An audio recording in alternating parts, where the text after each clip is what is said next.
अच्छा डॉक्टर फरीहा, हमल में अद्वियात कौन सी लेनी चाहिए, कौन सी नहीं लेनी चाहिए, ये एक ऐसा सवाल है जो पढ़े लिखे लोगों को भी बहुत परेशान करता है। पहले 3 महीने में खास अद्वियात कौन सी, उसके बाद कौन सी, और कौन सी दवाइयाँ बिल्कुल नहीं लेनी और डॉक्टर की प्रिस्क्रिप्शन के बगैर तो बिल्कुल नहीं लेनी। जी, ये आपने बड़ा अच्छा स्पेसिफाई कर दिया है। पहले 3 महीने में सारे बेबी के ऑर्गन बनने होते हैं, ऑर्गेनोजेनेसिस जिसको बोलते हैं। तो उस दौरान में बहुत सारी दवाइयाँ ऐसी हैं जो बिल्कुल सख्ती से मना होती हैं। कुछ होती हैं जो बाद में अलाउ होते हैं, या हम उसमें थोड़ी सी अलाउ कर देते हैं कि चलिए अगर बहुत ज़्यादा ज़रूरत है। पहले 3 महीने में तो अनटिल के कोई मरीज़ मर रहा हो तो दवाई देनी, अदरवाइज़ आपने गैर ज़रूरी अद्वियात नहीं देनी। क्योंकि बच्चे के अज़ा में ऐसा नुक्स पड़ता है कि वो बच्चा मिसकैरेज की तरफ बाजुकात नहीं जाता, और वो उसी नुक्स के साथ पैदा हो जाता है जो उसके साथ लाइफ लॉन्ग चलता है। तो अपने बच्चे को ऐसे वैसे नुस्खे बताएं, जैसे आंखों के, दिमाग के अंदर ऐसी आईक्यू लेवल कम हो जाता है बच्चों का, definitely. और पीछे कोई ऐसे वो गोला सा बन जाता है जिसको मेनिंजियोसिल हम बोलते हैं। तो मतलब इस तरह के थोड़ा सा डिफरेंट, निकल आता है जो कमर से उसके अंदर पानी भरा होता है, उसके लेग्स की अंदर एबनॉर्मेलिटी है, टांगों की लिम्स की abnormality, मतलब बहुत हाथ इस तरह नहीं की बनते। है। अच्छा, बेबी आपका इसके अलावा मिजरेबल होगा तो दिल में सुराख, हाँ ये भी मैंने बहुत देखा है। वो जो खवातीन अक्सर जो उल्टी की दवाइयाँ बहुत ज्यादा ले रही जी होती है, बिल्कुल, उसके साइड इफेक्ट्स में अगर छोटा सा देखें तो ये लिखा होता है, ये और ये लिखा होता है। 1% या 2% में होगा। और खुदा ना खास्ता इस 1% 2% में फॉल ना करें, एक्सेसिव दवाइयाँ ना लें। जिस चीज़ की आपको ज़रूरत है यस, उसमें भी आप अपनी डॉक्टर से एडवाइस लें कि ये मेडिसिन अगर ज़रूरत भी है तो तब भी मैं ले सकती हूँ या नहीं ले सकती हूँ। सिर्फ एक ज़रूरी मेडिसिन जो आप ले सकते हैं फॉलिक एसिड, इसको बंद नहीं करना। फॉलिक एसिड आपने फर्स्ट 3 मंथ में कंपलसरी है लेना है।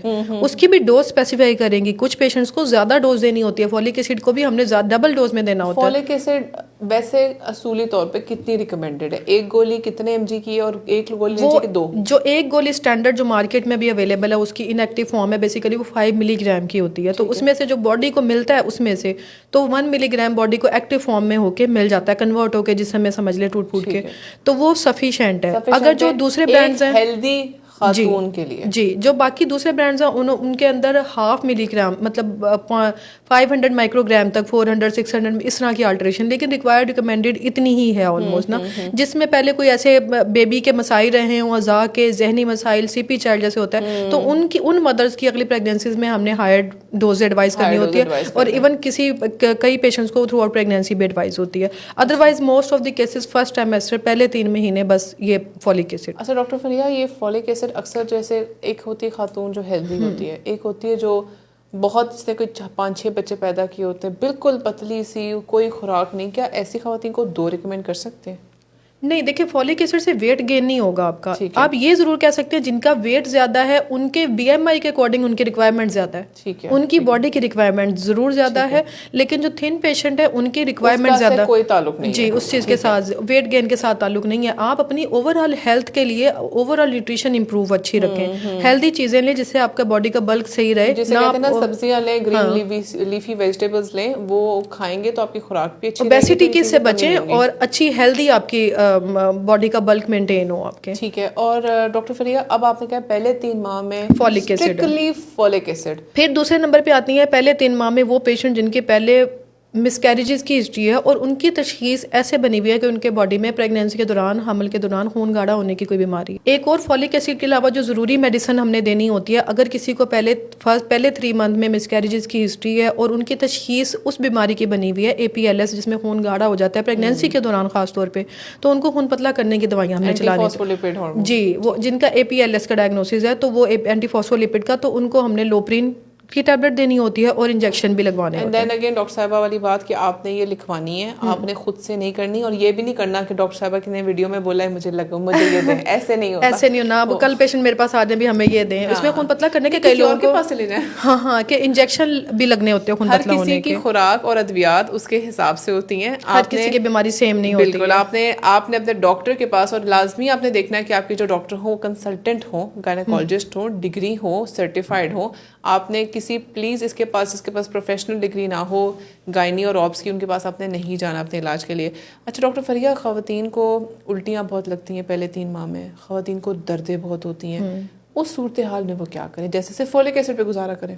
नहीं, एंटीबायोटिक कुछ हमारे पास ऐसे ड्रग्स हैं जो अलाउड हैं, ठीक है, तो उसमें भी, हाँ उसमें भी जितनी की डोज अलाउ है, ये नहीं कि आपने सारे दिन में 10-10 टैबलेट लेते रहना है। बीडी में एडवाइस कर देते हैं चले सारे दिन में एक या सुबह शाम, ठीक है। बहुत ज्यादा जरूरत हो तो फिर ठीक है, आप एक आध दिन कोई इंजेक्टेबल आपको लग रहा है, एंटीबायोटिक लग रहा है, डिहाइड्रेशन की तरफ चली गई है, तो वो उस केस में हमने इंजेक्टेबल या ड्रिप की फॉर्म में देना, अदरवाइज उनको ओरल टैबलेट मेंटेन करके डोज जब वो सेट हो जाएगी तो ठीक है। और दर्दों की सूरत में क्या करें? दर्द उसमें यही है कि आपने फाइंड आउट करना है रीजन क्या है, कि दर्दों का रीजन आपके अंदर कोई पेशाब का इन्फेक्शन तो नहीं है, नलों का इन्फेक्शन तो नहीं है, या फिर उसकी पहले के क्रोनिक कैल्शियम की कमी, विटामिन डी की कमी की वजह से तो नहीं, उसको विटामिन डी या कैल्शियम को आप रिप्लेसमेंट की शक्ल में दे सकते हैं। अगर जरूरत नहीं है तो फिर आप उसको सेकंड ट्राइमेस्टर से स्टार्ट करें।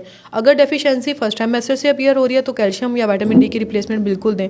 विटामिन डी तो ऑर्गेनोजेनेसिस के लिए भी चाहिए, उसको भी हमने इंजेक्टेबल एक खास डोज में एडवाइस करना होता है कि जितनी डोज बनती है एक पेशेंट को चाहिए, किसी भी नॉर्मल इंसान को चाहिए वो विटामिन डी की देनी होती है। तो आपने रीज़न फाइंड आउट करना है कि पेन के रीज़न क्या है। एक होता है कि वैसे ही बॉडी के अंदर थोड़ा सा मेलेज होता है, प्रेगनेंसी में थोड़ी बॉडी वीक फील कर रही होती है, तो उसको आपने पेन ही समझ लेना। खवातीन के लिए बड़ा जरूरी है भाई, आप समझें कि ये दर्द है कुछ नहीं, हाँ आगे जाके बड़ी तकलीफें आप लोगों ने बर्दाश्त करनी है। तो छोटी मोटी दर्दें हो तो उनको अवॉइड करें। और जो दर्द की हमारी एक जनरल ओवर द काउंटर एक प्रेशर सिम्टम होता है ना, एक बेबी है उसका अपना प्रेशर है, थोड़ा सा इस चीज़ को समझना चाहिए। तो उस प्रेशर का अगर आपको समझना है कि ये प्रेशर का सिम्टम है तो फिर तो ठीक है। अगर आपको पेन ही है फिर उसको फाइंड आउट कराएं कि रीजन क्या है। एंड देन अगेन अपने कंसल्टेंट गायनेकोलॉजिस्ट के पास जाएं, उनसे अपनी डायग्नोसिस ना बनाएं और अपनी डायग्नोसिस खुद से ना बनाएं। और फिर ये फर्स्ट ट्राइमेस्टर में इंजेक्शन वाला बड़ा ट्रेंड है कि हमारी ग्रोथ नहीं हो रही, बच्चे की हमें टीके लिख के दिए फलाने ने, तो हर किसी में इंजेक्शन ग्रोथ के नहीं लगते। अलबत्ता तो ये ग्रोथ के इंजेक्शन नहीं है, ठीक है ना, ये समझनी चाहिए। ऐसा नहीं कि आपका बच्चा बड़ा कोई प्यारा सा खूबसूरत सा अंग्रेज का बच्चा पैदा होगा, ये सोच रही होती हैं वीमेन कि ग्रोथ क्या है, हमें ग्रोथ के टीके लगे हैं। अच्छा, ग्रोथ के टीके आके कहती है लगाएं। IVF वगैरह को यूजुअली गोनाडोट्रोफिन के जो इंजेक्शन होते हैं उनको ग्रोथ के टीके कह रहे होते हैं। तो बेसिकली उनकी इंडिकेशंस हैं पर्टिकुलर कि अगर कोई मिसकैरेजेस का रीजन हमें ऐसे मिलता है जिसमें यूट्राइन इनसफिशिएंसी हमें लगता है, प्रोजेस्टेरोन की डेफिशिएंसी लगती है, तो वो डॉक्टर ने आपके डिसाइड करना है, ना कि आपने कोई खूबसूरत बच्चा पैदा कराने के लिए आपने कोई ग्रोथ के टीके लगवाने शुरू हो जाने हैं। तो इस तरह से नहीं करना है कि बच्चे की ग्रोथ के लिए पर्टिकुलरली कोई टीके नहीं है, ये समझ लें बात। ये जो आके कहते हैं ना जी हमें बच्चे की ग्रोथ के टीके दे दें, बच्चा ग्रोथ नहीं कर रहा है, बच्चा खूबसूरत सा बना दें, अंग्रेज बना दें, ब्लू आंखें बना दें। आप अपनी डाइट अच्छी रखें, सारा कुछ खुद खाएं, खुद हेल्दी, खुद खूबसूरत बने, आपका बच्चा भी खूबसूरत पैदा हो गया इंशाल्लाह। डेफिनेटली।